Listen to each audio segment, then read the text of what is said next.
Go. Okay, so welcome Year 9. We are going to look at mains electricity today. I'm going to go quite fast, so you may need to watch this back later on. If there's something you want me to go over again, do feel free to ask. Sorry, Miss, just to interrupt, just to clarify, this is higher. We've had some questions higher. on it. Yeah. Yeah. As you can see, Miss McKinley will interrupt me with any of your questions. I'm going to start us off with the polls. So the first one, launching it now. What is the circuit symbol in the top left corner? Is it a bulb, a thermistor, a fuse, or a variable resistor?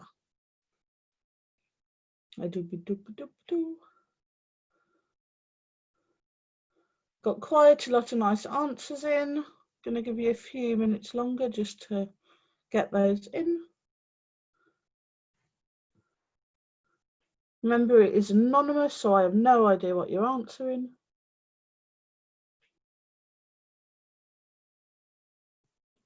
Okay, I'm going to end that one there.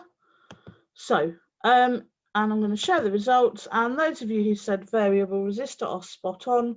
The clue is the line going through. So resistor is just the square, variable has the line going through the arrow, and the thermistor comes down and then it has a straight bit at the bottom. Okay, so going to move on to poll 2, which is the calculation question. You probably will need a calculator for this one. I'm going to try and move the poll out the way. They do drag in case it is in the way. So you've got a current of 0.015 and you've got a potential difference of 12, and you are being asked to calculate the resistance. I'm going to give you slightly longer on this one because you may need to run off and get a calculator or at least plug the numbers in. Interesting numbers.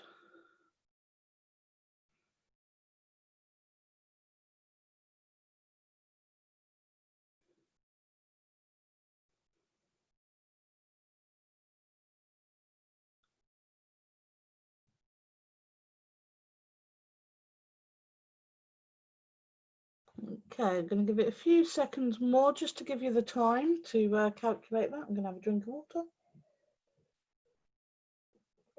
Anyone who doesn't know the equation, I'm going to give you that now. It's V equals IR. V for voltage, I for current, and R for resistance. Okay, I'm going to end the poll there.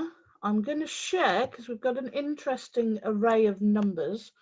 Okay, and I actually played around with them earlier. So the correct answer, 42% of you've got, is 800.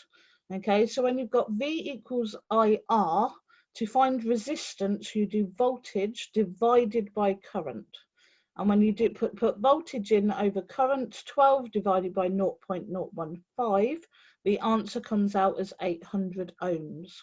That little symbol there is for ohms. If you've come out with a different number, it suggests you've plugged your numbers in slightly the wrong way round. So I would suggest practicing and having a look at that calculation. So V equals IR comes up a lot.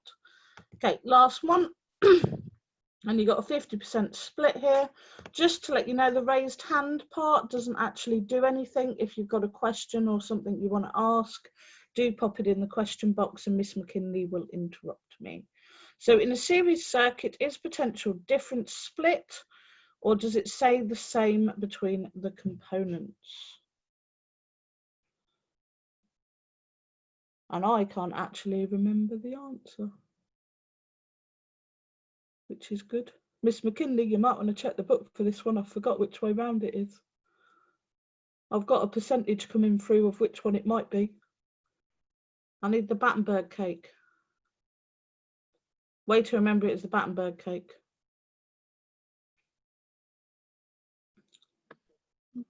I've got it. Thank you, Miss.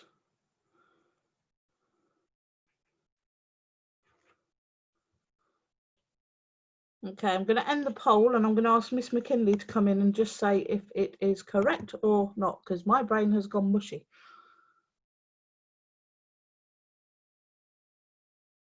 Miss? Oh, in a series circuit, it depends on the components. So it splits across the components in a series 1, so split. So split was the correct answer. I'm not sure why we got same, unless you're like me and your brain goes fuzzy. Potential difference splits in a series and current stays the same. And I don't know why, I always know the current one. And then if it's a parallel circuit, it's the opposite way round. So in a parallel circuit, the potential difference splits between the different branches and current will stay the same, will split. They're opposite. I am going to add something into this after the webinar to show you that and just refresh that bit for you, just so you've got it, lovelies. Okay, I'm going to move on. As I said, we're going to look at mains electricity. So this is the national grid, AC/DC, direct current, what all these terms mean, as well as introducing you to some equations that go with it. Okay, so electricity. Electricity right now is so important. We use it in things like batteries, plugs in the sockets, we charge things, our computers, our phones, all the things that are keeping us going through lockdown, our TVs. So it's really important. But you also need to know where it comes from. And you've done renewable and non-renewable energy, but we haven't looked at the power stations and that bit so much. So I'm going to do a bit on that. First thing you need to be aware of is the difference between AC and DC. It's not the metal band, though they're pretty cool. Direct current is what's found typically in your batteries, and that travels in one direction, and it's direct, it goes in one direction. Whereas the power that comes into your homes to feed your lights, your plug sockets, comes off the national grid, and that is a high voltage alternating current supply. Okay, so anything small like a battery is going to be direct current, and then anything into our houses is going to be alternating current. Okay, so households and the main supply, which as I said is really important right now. Oh, excuse me. I was just trying to move my little picture out of the way. There we go. So household main supply is brought into your house, and your plugs have these. They have live wires which carry that potential difference, and that potential difference goes alternate from positive to negative, like this little graph here. So positive, negative, positive, negative, and it keeps doing that. You also have neutral wires, and these are at 0 volts, and they are like a return wire. Okay, and I will do a bit more about wires and plugs, but I just wanted to introduce you to that. Okay, so as I said, our homes use AC current, bear with me, and that constantly changes direction. That is the key bit here. Alternating changes direction, direct current doesn't. It has a frequency of 50 hertz, and that basically means it is changing direction 50 times every second. So up to down every second. I couldn't move my hand that fast, but hopefully you're getting the gist. And 50 hertz is an important number for you to remember, because it does come up a lot in the questions. You might get a ticky box of what is the frequency of UK electricity, and you'd want to put in 50 hertz. So just to reiterate, direct current, one direction, alternate current will go one way and then back the other way. And there's the little pictures there. Hopefully this is making sense. One thing you can use to show AC and DC is an oscilloscope. And I've put the question here, what would you think would happen if you put an alternating current through the ammeter? Well, hopefully, because you know the current's going backwards and forwards, this little arrow would go bounce around and you wouldn't really get a clear image. That's why we use an oscilloscope. Excuse me one second. This is an oscilloscope. It's a fancy machine, and you can see it creates a wave pattern, okay, or an oscilloscope trace, okay, and from these you can calculate things like potential difference and the frequency of the wave. Okay, so what actually happens is the alternating current, with the alternating current is the potential difference switches between positive at the top and negative at the bottom, and it's changing direction rapidly, and that's what makes the wave. The number of cycles, so you can see here, positive, negative, positive, negative, and you can see that the number of cycles per second is called frequency, and I've said that it's measured in hertz, and I'm repeating that number again, 50 hertz, 50 cycles per second. And also a key number you need to be aware of is that the UK main supply has a potential difference of 230 volts. So 230 volts at 50 hertz. They are key numbers for you. Okay, so this is just a similar thing, just to show you where you get the numbers. So the time between this point of a wave and this point, it doesn't matter if where you measure from, just the same points on the wave. So you could go peak, peak, trough, trough, or middle to middle. And that's 1/50th of a second for it to travel there. And then this bit here is the 230 volts, the potential difference. And this would be positive, this would be negative. Hopefully these numbers are going to sink in. And then lastly, just to make sure you're all good, so it says state simply the difference between alternating and direct. So alternating changes direction, and I've illustrated that here. So the electrons also change direction. Direct current, one direction. Compare the traces. So this is a DC source. You can see as time goes on, the voltage stays the same, whereas the alternating one, positive to negative, and so on. Hopefully that is okay for you all. I am aware I'm going fast. And just to check you have been listening, because I can, nice little poll, which trace is showing the alternating current? And I'm going to launch. Is it A or is it B? Which one is alternating current? Dooba-dooba-dooba-dooba-dooba-doo. Sorry, I dooba-dooba-doo while I'm waiting for people to answer. Hope you're all having a nice day, by the way. Dooba-dooba-dooba-dooba-dooba-dooba-doo. Gonna give it 2 more seconds. Okay. And I'm gonna end that there. And I'm just gonna share just to show that you're all awesome. And 97% of you got that the alternating current is the one that's going up and down, then up and down. So go you. Okay, this is where I just have to introduce you to a calculation that can sometimes come up with these. And this is to do with frequency and time periods. So it says the period of an AC supply is the time taken for it to complete one oscillation. And you find this by looking at one peak to the next. So if we went peak to peak, or as I said before, you could go trough to trough, that would be the time. And then you count the time along. So in this oscilloscope here, trace here, one little division there is 5 milliseconds. So if we count it along, 1, 2, 3, 4, you can see we've got 4 milliseconds, or 4 boxes of 5. So 4 times 5 gives us 20 milliseconds. And I realise I explained that really weird, but each box is 5. There's 4 of them. So 5 times 4 means the time it takes between this point to that point is 20 milliseconds. Okay, and then moving on to how you'd then use that for the frequency, 20 milliseconds. So frequency is the number of oscillations per second. So frequency equals 1 divided by period. Remember, you need to convert the seconds. So 20 milliseconds divided by 1,000 to get it into seconds. So 0.02 seconds. And then the frequency is 1 divided by that 0.02, which gives us the UK mains frequency of 50. Okay, and one little tip is they might actually ask you to do this calculation in relation to UK mains frequency, and therefore if you've got the number 50, you've just got to work out how to get to it. Okay, and then this one, it says if the frequency is 50 hertz, what is the time cycle?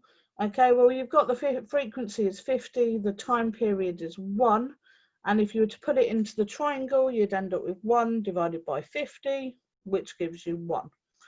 Okay, and I don't want to spend too much time on that. Hopefully it's something you'll get to go over in school, because it can get a bit complicated. Right, one of my favourite bits, the national grid. Now this picture shows the national grid, and hopefully you've all heard of it, because it's what supplies us with power and electricity to all our homes. Okay, we've got our power station here, which has 25,000 volts, that's how much it makes. And then we've got a step up transformer here, and you can see that that number has got a lot larger. It's now 132,000 volts, and that's what carries along over the top of our overhead power lines.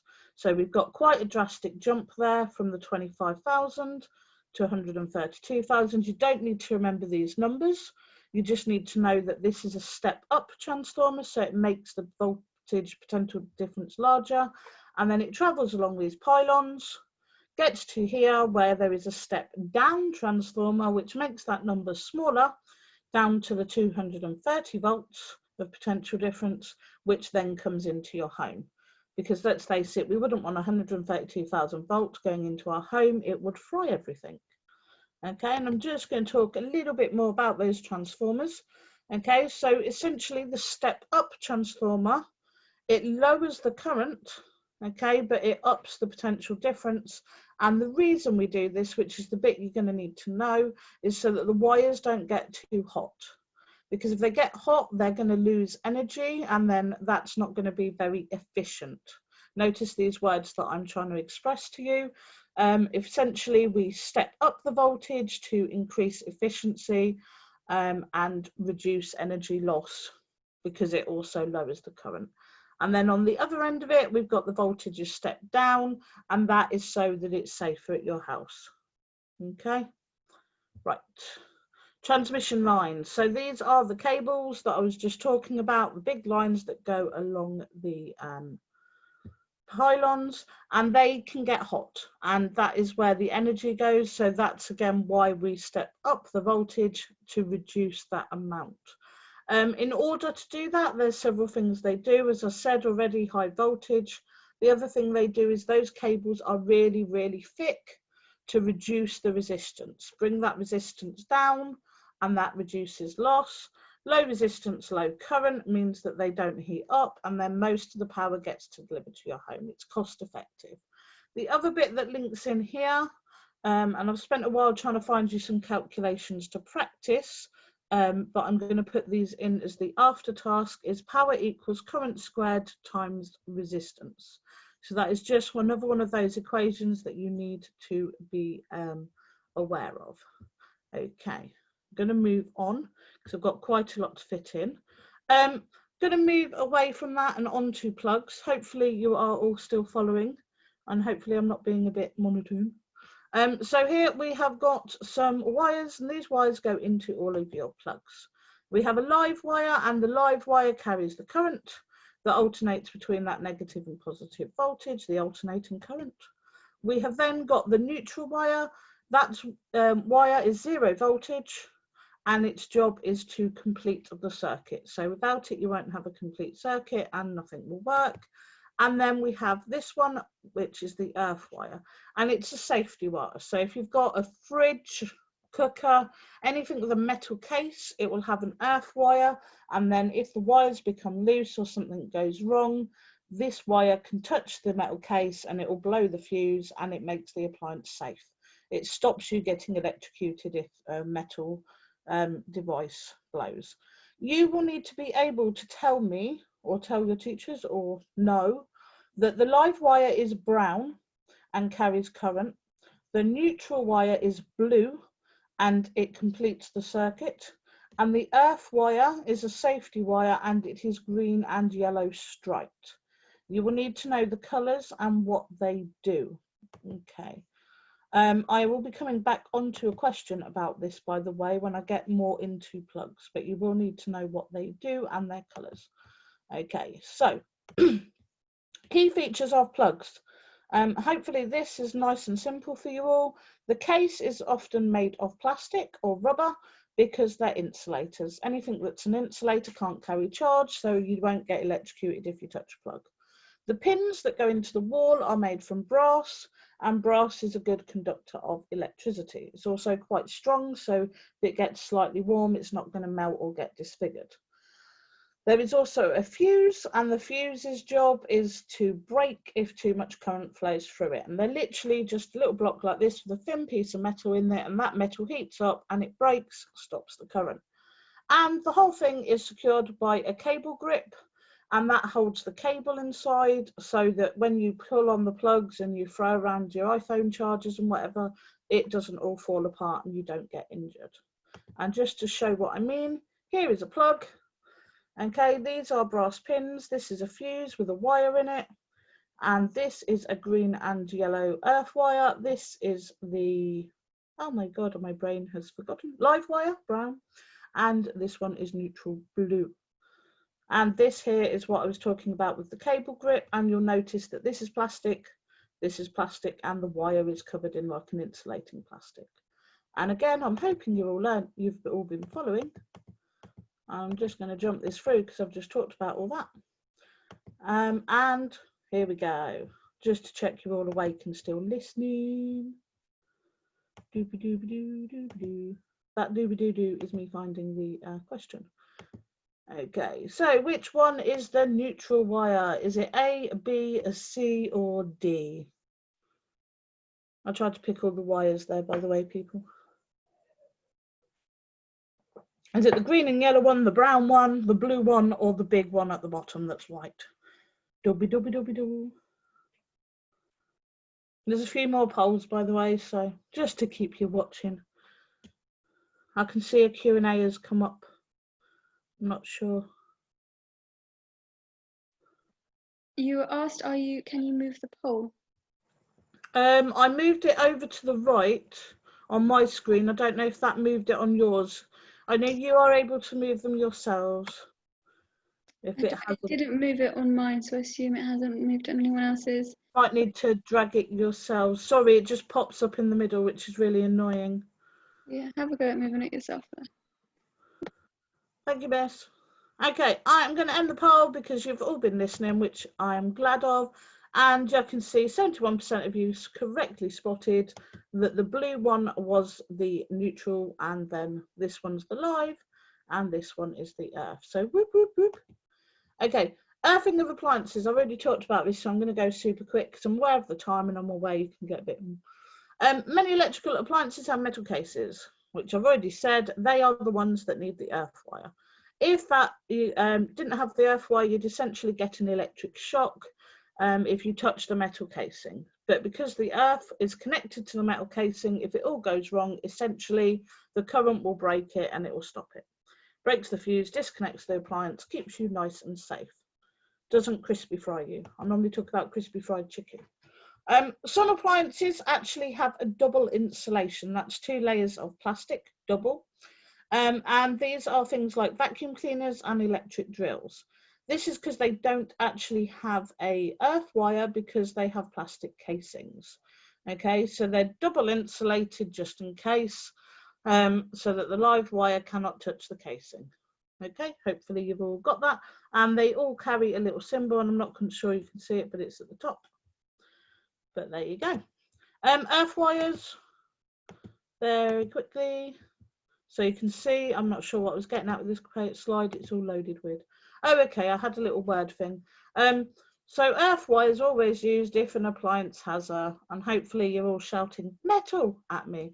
If there is a fault in the appliance, it causes the live wire to touch the case and the current surges through the earth wire and the fuse blows. See, notice how my brain had to work out what was after there. Sorry about that. Electric cookers, they are metal, so they do have an earth wire. And again, idea of large current flowing, fuse breaks, circuit breaks. I'm going on too much about that. I've already told you this, but fuses, if an appliance develops a fault, the current gets too high and that causes the little metal in the fuse to melt and break. Key thing there is break. It does break. You want to be using that word. And therefore it keeps you safe. There we go. Overheats and melts breaking. Don't say catch fire, by the way. It's really annoying and it doesn't get you the marks. Just putting that out there. Okay, some equations and things you need to know about. I apologise that this is all jumpy. I'm just trying to get through everything. So power, you may have heard that word before. This is an equation you will need to know. Power is the rate of doing work, and when we're talking about circuits, power is potential difference times current. Okay, and then we've got the little triangle at the top. So power, potential difference times current. And using that equation, you can work out a fuse rating. So we have got a 3 kilowatt fire, 3000 watts, kilowatt there, Heffalump trap, plugged into a 240 volt supply, and that would need a current of blank amps. So what fuse would be needed? Now I'm going to show you exactly how this works, that I need to get a calculator as well, just to show you what I'm doing. So we've got the power and I've got voltage, so I'm going to try and find the current. So I am going to do 3000, and then just to show you, 3000 over the line divided by 240, which has given me 12.5 amps. Okay, now that will mean I've got 12.5 amps. Fuses only come in the values of 3, 5 or 13. Hopefully you're thinking that if I put a 3 amp fuse into a 12.5 appliance, it's going to blow, because you need 12.5 amps going through. Same for the 5. So I would put the 13 amp fuse into this device, because it's only going to go 0.5 over the current before it blows. So 13 amp would be the appropriate fuse. And I've got a little task in these slides to show you on that. Now, you're going to try the kettle question for me in a minute, but at the top I've got a question: calculate the power of a bulb if it is supplied with a potential difference of 230 volts and the current flowing through it is 0.4 amps. Notice I've highlighted power, that's because that's to show me that I wanted to calculate power, and then I've highlighted the two numbers that I was given. So power equals I times V, which is this equation here, and then I've just plugged the numbers in. Okay, I've muddled them now, it should be the other way around, but you get the gist. So 230 times by 0.4 gives me 92 watts. Okay, that is me using the triangle. Power equals voltage times current.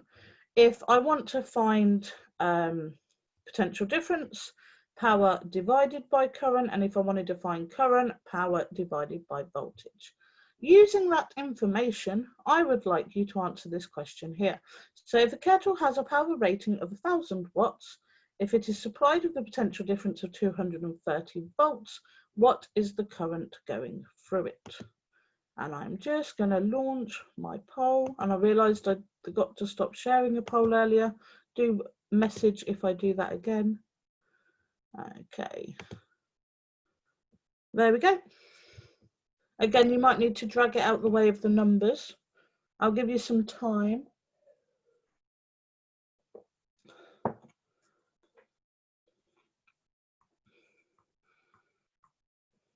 Boop,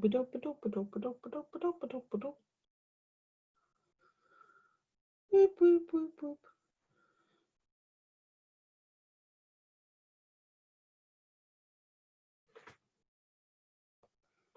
It's like staring at a mirror, looking at yourself on a little screen. You're like, is my hair okay? I should have put makeup on. Sorry, excuse me. Right, anyway, I am going to end the poll now. Oh, no, still some going. I'll give you a little bit longer. I'm sorry, I'm forgetting calculator tappage.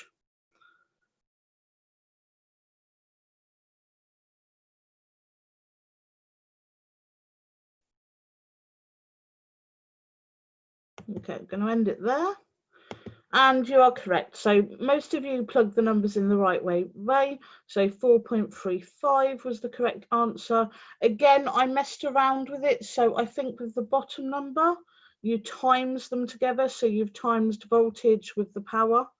But hopefully you can see that if you're trying to find current, it's power divided by voltage. So if it's at the top, you divide it by the one underneath. Okay, so again, just take care to make sure you're plugging the numbers in the right way. Okay, I'm going to move us on. I've got another question linked with this. I just wanted to show you this table, and you will be shared this if you want more practice. So we've got the toaster here, and we've got a power rating of 960, a voltage of 240. So that means it needs 4 amps. So it would need a 5 amp fuse. Okay, so there's a 3 amp, a 5 amp and a 15. You go for the closest. 13 would be way too high. You go for the nearest one. What I would like you to do now, same process as before, find the current for my little fire. Okay, so, and this is my last little poll, which means we are getting close to the end for anyone who's asking how much longer this is going to be. Not that you are, hopefully, because you're all engaged. You wonderful, wonderful lot. Just while everyone's doing that, I'll just interrupt for a second because I had a question about why current is I. So I understand it's a bit confusing because current is I, and I think I covered it last week because I went and researched. It's because it's intensity du courant, based on the French person that was working on all this, who was called Ampere. So current is measured in amps, which comes from his surname Ampere, and the I comes from intensity du current, or intensity of current. So it just comes from the when this was all being first researched and discovered. Hopefully that helped. yes, that sounds great. Thanks, Miss. And sorry, secondly, can they have the triangle back? Yep, I will have to step back on the slide. Okay, hopefully you can see that. I'm just moving my poll. So P divided by V equals I. And I'm going to give it a little bit of longer because most of you have actually answered. Okay. Actually, what I can try and do. Oh no, I can't do it. Sorry. I was trying to copy the triangle for you. But P divided by V equals I for anyone who's just given it a go. Okay. Right. I am going to be really annoying and move it on. As I said, this is going up into your classrooms, so do have a go there and practice if you need to. Okay, and you are quite correct. I didn't actually mark off the right answer, but I'm pretty sure that 88% of you have plugged 2000 divided by 240 to get 8.3. I feel like I should check as I didn't ticky the correct answer, but I'm going to believe you all. Okay. Awesome. Right, I've got a few more equations that I just need to share with you. I am aware of the time. There is this equation here. So power it's another power one, which is power equals energy over time, or power equals work done, which is also energy. You should have done work done way back in school over time. So that's another power equation that hopefully you've come across before, but it can come up here. And to remember that power's measured in watts. Okay, and then I've got these two equations that I just want to share with you. I apologise if I am going too fast. We've got the charge and current equation. Okay, so current equals charge over time, or charge equals current times time. Okay, so this is another equation that you need. And then the last one that you need, which I've got here, is energy equals potential difference times charge. I'm aware there are a lot of equations, and I will share with you or with your teachers the equation sheet so you know which ones you need to learn and which ones come up on the exam.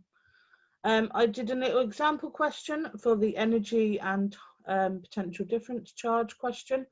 So a battery transfers 30 joules of energy for every coulomb of charge that passes through it. What is the potential difference? So energy equals V times Q. I've rearranged it, so V equals E divided by Q. So V equals 30 divided by 1, because it says for every coulomb, so only one unit. So that makes 30 volts. Last equation, and this is similar to the one that you have looked at before. This is the energy efficiency calculation. So efficiency equals useful output over total, and that's the one you've done before. And then energy efficiency, the other version, useful power output over total. The key thing I will say with any efficiency equation is don't get thrown by words like power or energy. Just remember the useful goes over the total, so useful divided by total. That is everything that you need for mains electricity very, very quickly run through. I will get some practice questions on the calculations, as I think that's the most important thing for you, and some plug stuff into your classrooms, hopefully by the end of the day, if not tomorrow. If you've got any questions on this, please let me know, and I can see Miss McKinley's microphone's not off. Yes, There probably is a question. there is. Well spotted. So on the grid slide, there Yep. was a box for fuse. Ah, did I not talk about that? Okay, so thank you, miss. Basically, what the 3 types of fuses are: 3 amp, 5 amp, and 13 amp. Okay, so you calculate the current and you always go with the fuse just above it. So if it's 3, 5, and 13, you would put a 5 amp fuse for 4. However, if it was like 6 amps, you wouldn't put a 5 amp fuse in because it's always going to blow. So you need to go with a higher current than what it needs, but you don't want to go too high if you can help it. Hopefully that made sense on that. So like if it's 5 amps, maybe a 5 amp fuse, but 6, you'd need to go 13 and so on. Okay. Any more questions, my lovelies? I'm going to stop recording and then I am happy to answer any more questions.